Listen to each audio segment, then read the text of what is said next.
کیا آپ بھی صبح سستی اور بیزاری کے ساتھ اٹھتے ہیں؟ کہ آپ جانتے ہیں کہ رات کے وقت آپ کے سر پر 3 ایسی گرہیں لگی ہوتی ہے جو آپ کا پورا دن خراب کر سکتی ہے؟ آئیے جانتے ہیں اس سے چھٹکارے کا نبوی طریقہ۔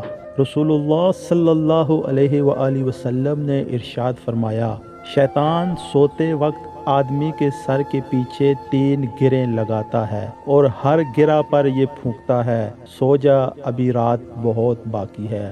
اگر وہ شخص بیدار ہو کر اللہ کا ذکر کرے تو پہلی گرہ کھل جاتی ہے، اگر وہ اٹھ کر وضو کرے تو دوسری گرہ کھل جاتی ہے، اور اگر وہ نماز تہجد یا فجر کی نماز پڑھے تو تیسری گرہ بھی کھل جاتی ہے۔ جو شخص ان 3 مراحل کو عبور کر لیتا ہے وہ صبح چاق و چوبند اور خوش مزاج اٹھتا ہے، جبکہ اسے چھوڑ دینے والا سستی کے ساتھ دن کا آغاز کرتا ہے۔ پیارے دوستو، یاد رکھیے، کامیاب دن کا راز پرسکون رات کی عبادت میں چھپا ہے۔ اللہ پاک ہمیں خوب عبادت کرنے کی توفیق عطا فرمائے اور ہمیں شیطان کے شر سے محفوظ فرمائے، آمین۔ پیارے دوستو، ویڈیو اگر آپ کو پسند آئی ہے تو ویڈیو کو لائک کریں اور اس طرح کی مزید اچھی ویڈیو دیکھنے کے لیے ہمارے چینل کو ضرور سبسکرائب کریں۔